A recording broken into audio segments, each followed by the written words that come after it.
the point that you made shows you the problem. If you're a marketing person and you're not talking to customers and trying to figure out the value proposition for them, obviously you're not going to be very successful, because that's what marketing people are supposed to do. They're supposed to be the connection between the customer and the company and forming those relationships and figuring out what the customer needs, but also from the technological people, what's possible, because customers don't know what's possible. They can kind of say what they want, but they can only want what they know about. Welcome to the CIO Exchange podcast, where we talk about what's working, what's not, and what's next. I'm Edie Porter de Leon. Is security a barrier to innovation, or would innovation not even be relevant without security? Security is often seen as a tax or barrier to new and creative solutions that could potentially create more value if security didn't slow everything down. But is this still true? In this episode, we have a hallway-style conversation with Curt Carlson, the author of the book entitled Innovating, who also served as the CEO of SRI International, widely known for the work done to create Apple's Siri interface, and many other world-changing innovations. Curt is joined by Karen Worstell, Senior Cybersecurity Strategist at VMware, and they discuss the fundamental flaws to many approaches to security technology and how IT leaders will need to make dramatic shifts in their operational models in order to solve these problems. Curt and Karen cover topics ranging from real value creation perspectives and frameworks to security innovation and redefining company leadership principles for the future. So Karen, Curt, a lot of people have sort of some misconceptions about security as a barrier to innovation, when in fact, I feel like what really fascinates me, I feel like real innovation, sustained innovation couldn't exist without security. Or maybe exist is too strong. Maybe it wouldn't be relevant without security. And within that context, Karen, I want to get our arms around today. What are those myths? What are those misunderstandings about security as a tax, security as an enabler, security really as an innovative factor? And what's that relationship? You know, this is the most timely conversation we could be having right now, because given the current circumstance around cybercrime and the growth in cybercrime and the losses that companies and our nation is facing in terms of cybercrime, security is a reality. So we have to deal with it. The question is, do we deal with it as a tax, or do we deal with it as a value add? And so I'm really excited, Curt, to have you here with us today, because I can't think of a better person to have this conversation with. And I'd love to start off with getting a level set and setting the stage as we talk about innovation, just to make sure that we all understand terms and meaning here. Could you clarify for us, as we get started, the terms that we'll be using: invention, innovation, and value creation? The differences between those? Yes, thank you, Karen. Great to be with you. And it's a great question, because what we discover in all of our workshops around the world is there's enormous confusion about that. So, for example, if we were part of a meeting with 100 executives, we might ask them to put Post-it notes on the board and write down the definition for innovation, value creation, customer value, and a value proposition, and put those Post-it notes on the wall. That's a great exercise. I'm doing that the next time I have a meeting. I think that's fantastic. Well, so here's what I predict you're going to see, is none of the answers are going to be the same. Now, let's just take one of those as an example, the word innovation. So again, I've asked this question of tens of thousands of executives, and they usually say it's something new, something novel, something better, and which is not exactly wrong. But the one thing they always forget about is the business model. And obviously, when you're thinking about security for the reasons you set up, that's fundamental. If there's no business model, it's not going to work. And most executives realize this, but if it's not forefront in their mind, they're probably not paying enough attention to it. And that's what we see in everything else we do. So those terms basically set the predicate for how your team is going to work and the kind of work it's going to do. So let's just take cybersecurity. It's an interdisciplinary research. There are all kinds of AI technologies, communications technologies. They all come together to solve a serious security problem. And they all speak slightly different languages. That's why you want them, is because they represent different disciplines. Well, the one value they must share to work efficiently is the language of the customer. What does it mean to deliver value to the customer? And that's where we see enormous gaps in teams that we've worked with all around the world. Well, I'd love to follow up on that a little bit. So there's a huge disconnect in terms of what innovation really means and what adding value means. And you're putting it in the context of the customer. Yet we have thousands, I think, thousands of cybersecurity inventions out there today that may or may not be contributing in a significant way to solving the problem. Could you, what's your perspective on that? Well, it's absolutely true. Only about 1 to 3% of patents ever get commercialized. That means most of them are just waste. I mean, they're novel, they're new. People confuse them with innovations. They're not. They're inventions. Invention's not an innovation. It's not until it solves a problem that has meaning for others and people buy it and use it, that it becomes an innovation. So that shows you a bit of the problem. Now, as was set up by Jan, security is a very complicated issue. It's a very difficult topic to get your head around. It's what we think of as a complex problem. It's not a complicated problem. It's a complex problem. It's got all these different dimensions to it. It's got unknowns. It's got unknown unknowns. It's got interactions that can be surprising. So all those things make it a really difficult thing. And because of that, and because most people are not really trained in developing solutions that have meaning for others, what we see is there's an enormous amount of waste in every company we've ever been in. So that waste, that inefficiency, that comes from the lack of empathy, of being able to put ourselves in customers' shoes. Well, that's part of it. It's well, let me ask you this, Karen. How many companies have you been in where every employee is trained in value creation, which is their job? If you're a professional, your job is to solve problems that haven't been solved before. How many companies have you been in where all the employees were trained in understanding that which is fundamental to their job? One. That was when I worked for you. I think we did. At SRI International, when I was CEO and with you, because our job was to create new value, we said, is there a university in the world that's teaching that? And the answer is no. People know how to solve problems, and certainly in the security realm, you meet lots of brilliant people because it's so hard, right? That's not the issue. But how many of them have actually been trained to solve problems that have meaning for others? Almost none. And nobody came to SRI knowing those skills. We hired PhDs from Harvard, MIT, Caltech, Stanford, Berkeley. There wasn't a single one who knew how to solve problems that had meaning for others. They could solve problems, but making that connection. So if we just take security as an example, because it is so difficult, I think that becomes even more important, that the employees really understand the dimensions of that, what they have to do, and the ways you go about solving complex problems, not just complicated ones. Complicated ones are like building a building. There's basic management things you do and laws of physics, and if you behave properly, the building won't fall down and it'll look pretty good. Security is not like that. It's much more difficult.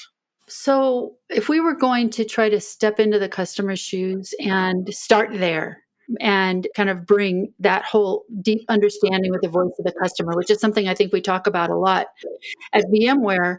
But I think one of the things we don't have is an opportunity for every single person who's doing engineering and marketing to actually sit with customers, right? We don't necessarily sit with them all of the time. Some of us do. That's kind of part of my job, but not everybody gets that opportunity. So how do we change that dynamic? How have you seen other companies deal with that inefficiency and bringing that sense of the voice of the customer and to the engineering team?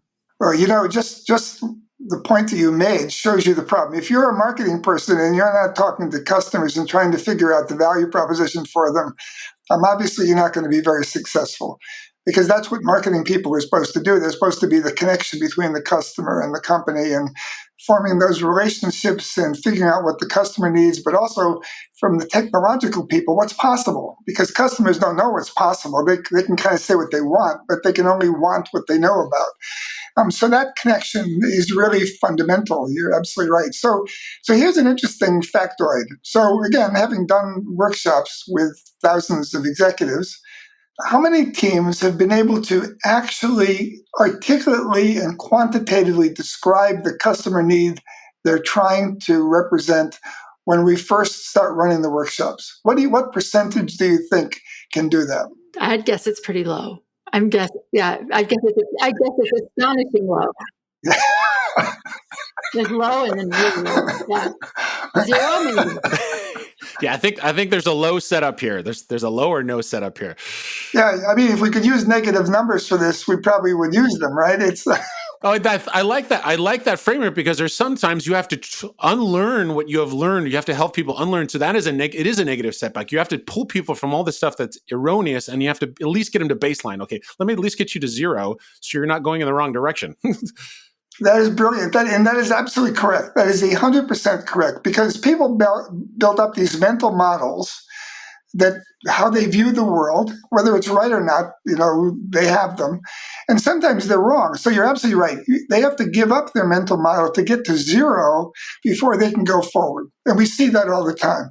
And it's really hard. It's hard to get rid of mental models you've already got. So this really is the fundamental reason why most innovations fail. There's no real customer need. And it's a really hard thing because, as we just said, it's the interaction of going back and forth between what customers are doing and what the problems are, and understanding that, and being empathetic, as you said, Karen, about their life, and then what's possible. And how do you put that together? So if you don't have a way to bridge that and iterate back and forth really rapidly, it's really almost impossible to solve those problems efficiently.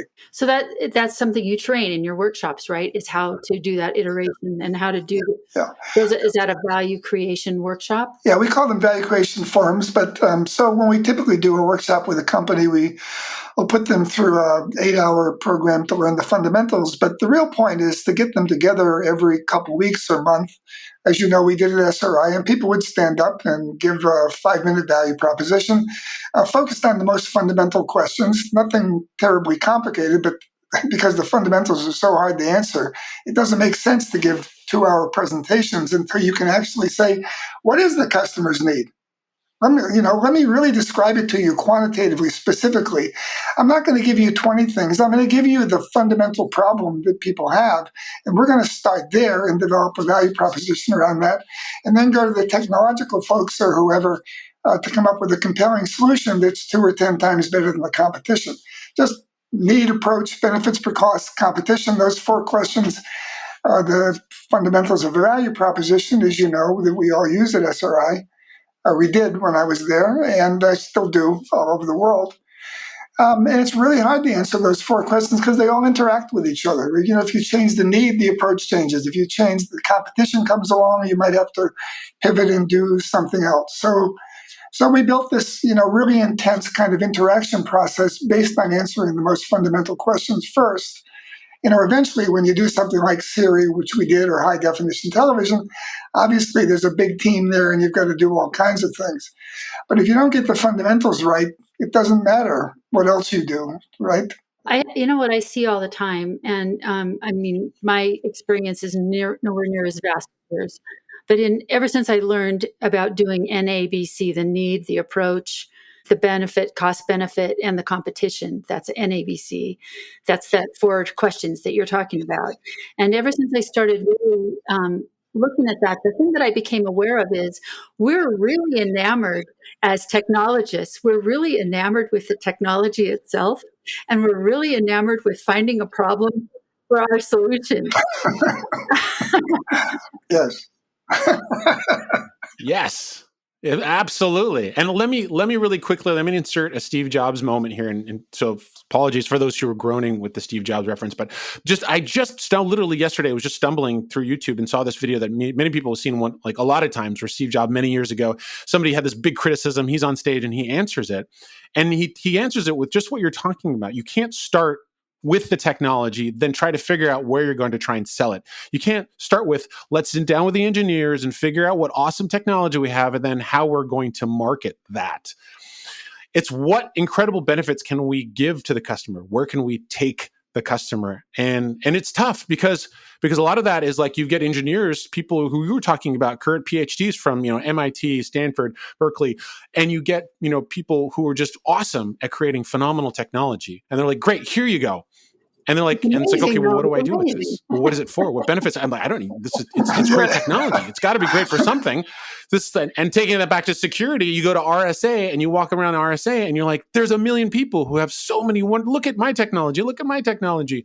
And how do you get, Karen, Curt, how do you get back then to where are we taking the customer? What great benefits are we providing the customer out of that NABC, the framework? So anything you do to create value, if it's for other people, I believe you have to answer those 4 questions. What's the actual need, problem the person has?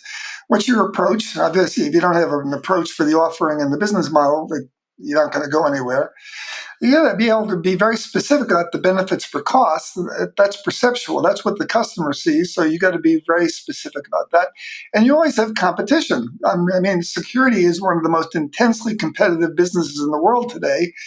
And it's really hard to explain and differentiate what you're doing. So you really want to do things that are compelling, where you go to the customer and they go, yeah, that really was going to change my life. I'm going to feel so much better about using that application. So you're absolutely right. And Steve Jobs was the master of this. The iPhone is the most classic example of what was wrong with Nokia's phones? Keys. What's wrong with keys? Oh, they're hard to use. Oh, let's make more keys. So Nokia made these crazy looking stupid phones with 24 keys on them. It's like, this is madness. This is absolute madness. And you only have to understand one thing, which is that there's going to be an infinite number of keys. So you can't use a keyboard. You've got to use some other kind of device where you can reconfigure the keys to be anything you want. Well, he could have done that with a stylus or done it, but he said, no, a stylus isn't good enough. We can make a better interactive device by creating the touch screen. And so all you had to know there was keys aren't going to scale. We need a computer interface. And how do we do that better than anybody else? And the touch screen was that. Now, of course, there was 1,000 other things that had to be done to make that happen. But at the highest level, at the NABC level of what's the need, what's the approach, what are the benefits per cost and the competition, that's the whole story. And once you get there, the only question was, can he do it? Can he make it work? Right? Can he make it work? And of course, as we know, he did make it work, and 7 years later, Nokia is gone. So Yeah, and the whole thing about the iPhone was convenience and functionality. It wasn't about the keyboard at all. It really wasn't. The form factor was secondary to the fact that the customer's need was for convenience and functionality. that's it. Completely focused on the customer. How do you do that? Now, it's not perfect. When we did Siri, we said, there are some applications where it'd be nice if you could just talk to the phone as opposed to typing in. So it's the same idea. There's a million technologies in Siri. I mean, you know how hard that is. But the point was, it's, again, just exactly what Karen said. And by the way, going back to what the biggest mistake we see is this focus on people's technical approach. If you said, so we said, if you don't identify the need, you're lost. So in effect, that's the biggest problem. But the biggest default that people go to is they focus on their technology. We call those big A's. They're all about the approach. I swear, if we were in a workshop now with any company in the world you can pick, and we had their 6 leading teams stand up and present their value propositions, I'll bet that 5 out of 6 are big A's. They're not focused on the customer, as Karen just said. Hey, can I pitch something out too? Because this is one of the things that, like, CIOs, since our audience is mainly those B2B technologists, they're focused on a few different things. And one of the momentum from the company, the company momentum is their sunk cost. There are fixed skills. So if I have these 4 tools that I've just spent, collectively $100 million on, and I have this whole team that has X number of skills, how can I then take sort of that approach of like, well, let's pivot from that approach to the need, because my big A is full of sunk costs. I've got all this money sunk into these things to secure email.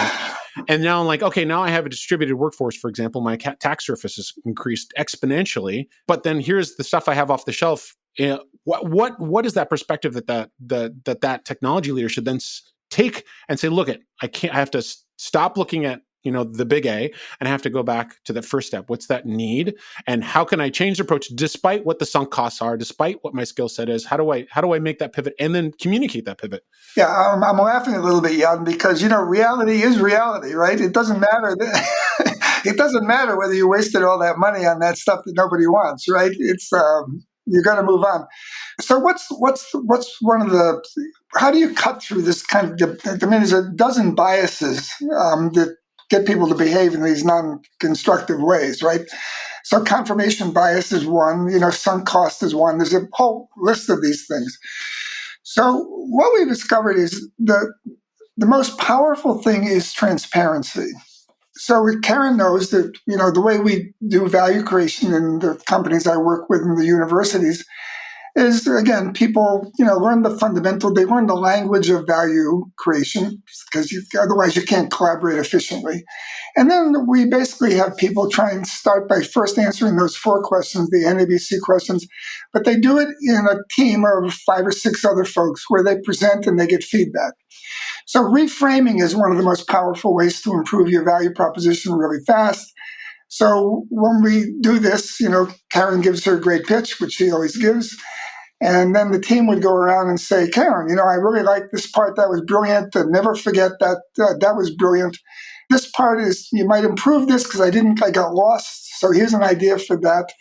Eyes of the end user. So now again, going back to Karen's first question is, how do you involve that? Well, you have somebody in the room, and maybe you even have customers in the room who are taking that perspective for you. And then someone is, I'm the eyes of the funder. Would you invest in this? And you can add other points of view. So this is fundamental complexity analysis. If you want to understand a hard, complex problem, you need to reframe it and look at it from different perspectives. And so here's the amazing thing, if you do this, is somebody can get up there and defend something that doesn't make sense once, twice, 3 times, maybe even 5 times. But eventually, everybody knows it doesn't make sense. And at some point, the person who's giving the presentation knows it doesn't make sense. They just can't stand it. And they they have a choice at that point. Do they keep on trying to pretend that they can defend this indefensible value proposition and stay at the company or leave? Normally what we find is the team converges on it, and they eventually begin to say no. And oftentimes it's not as bad as they think. They actually have the capabilities to pivot into a better place. I mean, that's the sad part. You see this in companies all the time. They get stuck on something. They have brilliant people. They have all the money in the world. It's the best time in the history of their industry. And you're in these workshops and you discover that nothing they're working on has any value for anybody. That actually happened at a top 20 company once. 0. And we don't decide that. We just give them a framework for them to decide. And the workshop normally takes a full 2 days, 10 hours a day for 2 days. After the first break at lunch, the team came up to me and said, Curt, the traffic's really bad here in Silicon Valley. We need to leave at 5 today, and you want us to start at 7 tomorrow. I think we ought to start at 10.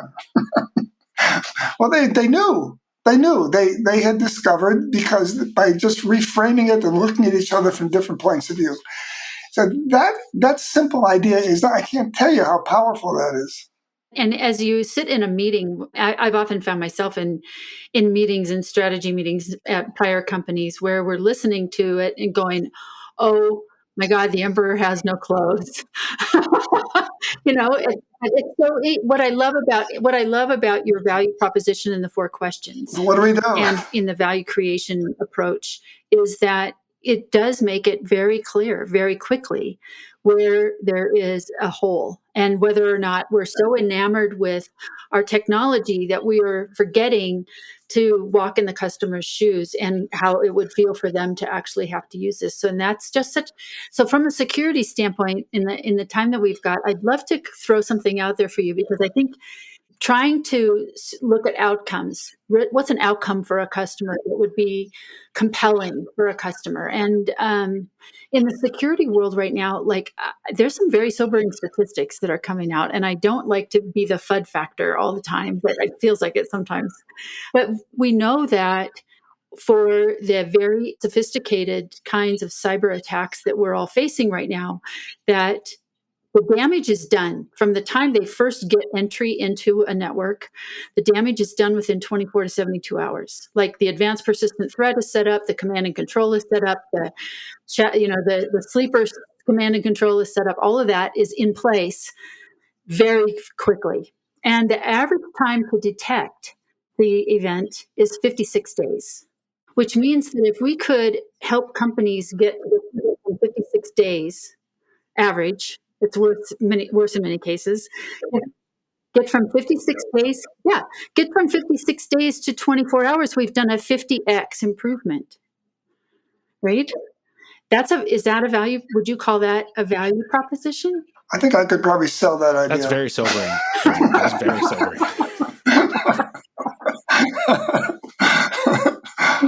And so the next thing becomes that's a great idea. It's a very, very, as you say, a very complex solution set. This is not a single product. This is a set of processes and techniques and technology, right?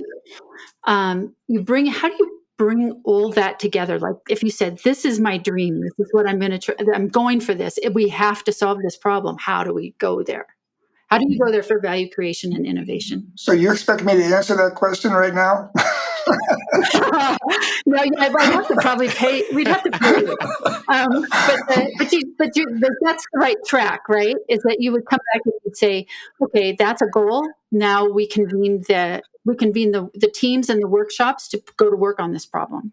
So the way I would approach solving it, which is what we did at SRI when you were there, we had a great security group. Obviously, people have written books about how amazing that they are and what they've done. Anyway, so again, it's a very complex problem. So the first thing, we'd assemble a small team of great people with a diverse set of backgrounds, no overlaps. Each one would have a complementary point of view to add some other perspective to solving that problem. And we'd start by asking them to answer those 4 questions. And we would iterate that. They'd show up every 2 weeks and have to present again and get feedback. And we'd start trying to peel the onion on that and find the key thing, the thing that really does matter. So somewhere in that mess of things that causes that problem, is there some place we can focus to really find the kind of the golden nugget that would really make a difference to that?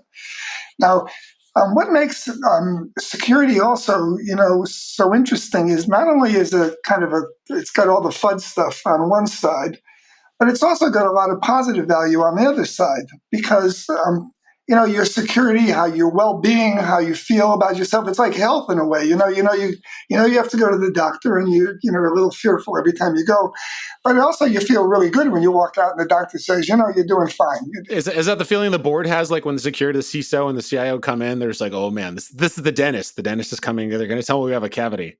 This is that. So you can see the look on their face. Yeah, that's true.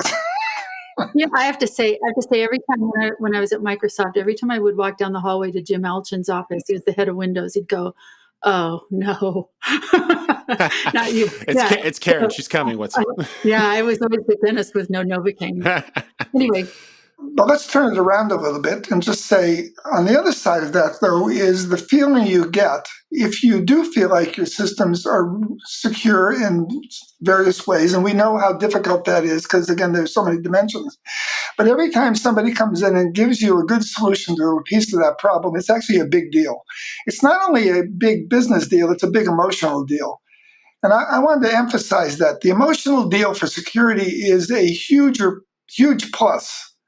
And I don't think, as I look at the industry, I don't think it kind of understands that like Steve Jobs understood that, right? So you made the point, Karen made the point that it was about the convenience and the identity of the user and that kind of thing. It was, it wasn't at the technology level, it was at the upper levels of value and humanity. And basically, I think the security world plays in that space profoundly. Really profoundly. And my sense is it doesn't appreciate the kinds of value it can provide that way. That's not just the big A technology solution. We're going to give you this widget. Here we have another white box for you to plug into, right? That's not what it's all about to me.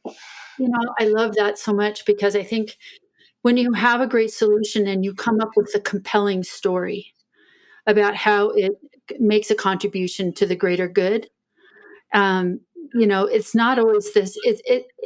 I think more and more we're looking at resonating with those kinds of stories from a value standpoint. That there's value in that, right? The whole ESG perspective is about doing the right things. Yeah, it's not, it's not just a nice thing either. It's real value. When you make someone feel that the service is more convenient, more functional, more secure, all those things, but those are, even though they're not tangible business, number things, that's real value. I mean, again, that's why Steve Jobs was so successful. He never got stuck in the kind of, big A numerical kind of business stuff. He was up at a different level, trying to find out, how do I really solve what my customers, really upset about? What would really make a difference to them? So there's a lot of teams that get mired in that, well, what is my PowerPoint presentation going to look like at my next QBR?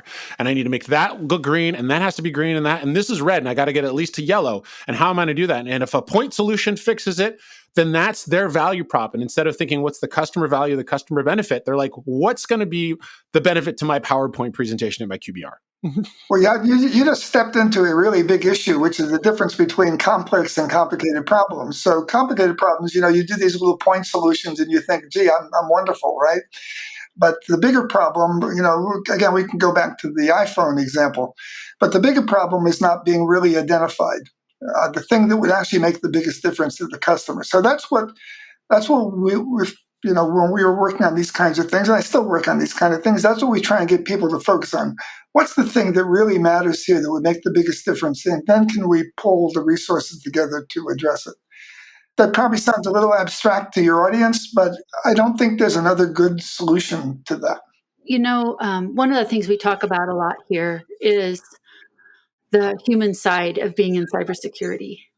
Because it's as you pointed out, it's a terrifically complex area to work. It's got a lot of stressors and a lot at stake, and it's just getting bigger all the time. It's really easy for cybersecurity professionals to lose sight of the fact that they are working on something and working in a discipline that makes a difference for the planet.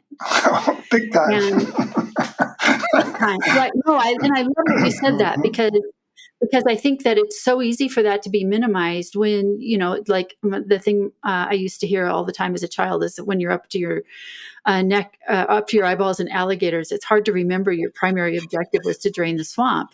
Like it's not, it's when you're fighting the fires constantly and it doesn't feel like you're winning.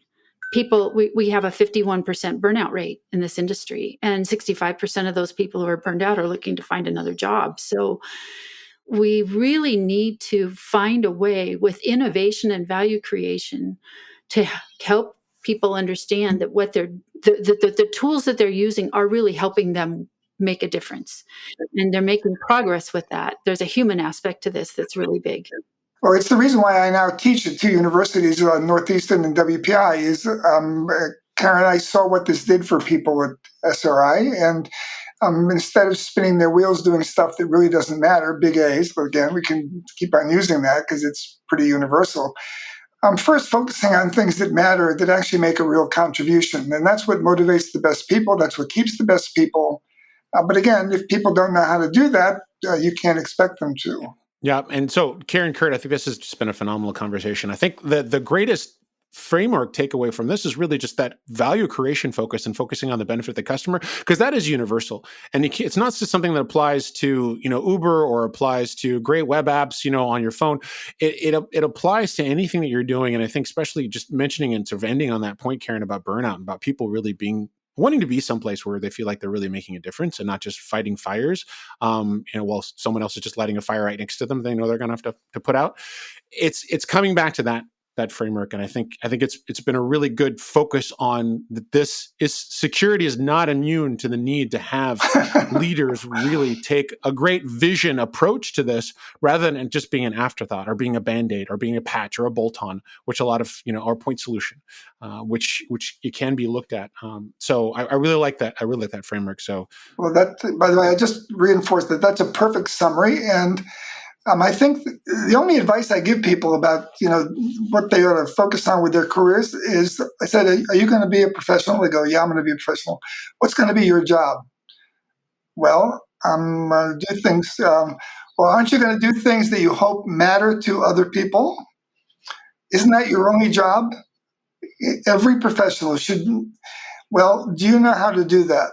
If you don't know how to learn that, my only advice is learn how to do that, because that's the one life skill you'll have that will only get better over your career and distinguish you and help address the great problem that Karen just brought up, to be able to do things that have meaning for the people involved. So Absolutely. And that's tough in a system that really just teaches compliance and conformity, and to then go outside of that system that many believe will teach them those skills. And like you said, Curt, it doesn't. You don't come out of a lot of institutions, even some of the great ones with those skills. So I'm trying to create a number of universities. They'll be the first ones in the world that actually create graduates that have these skills. That's my life's work at this point. Yep. And can we just quickly mention that the book that I brought up at the very beginning, in Curt's book on innovation, is a fantastic primer on this topic. So if you don't have the opportunity to go to one of his classes or to take that from him at the university, read the book. Curt, can you just give the quick title? What's called Innovation. It has a really shocking name. It's called Innovation. I'm going to try and remember that one. It'll change the way you do your job. I would also say I'm on LinkedIn. I post there regularly, and I'd love to have a conversation with your audience, about what you see, the problems you see, how you're addressing them. That's how we're going to improve. So LinkedIn, Curt Carlson. Excellent. And Karen, where can people find you out in the universe of the interwebs? I'm on LinkedIn. You can find me there, and also, and I comment sometimes on Curt's stuff, because I look for it every single day. But I'm on Twitter too, so you can see me at Karen Worstell on Twitter. Excellent. Well, Karen, Curt, thank you so much for joining this episode of the CIO Exchange podcast. Great to be with you. Thanks. Thank you. Thank you for listening to this latest episode. Please consider subscribing to the show on Apple Podcasts, Spotify, or wherever you get your podcasts. And for more insights from technology leaders as well as global research on key topics, visit vmware.com/CIO.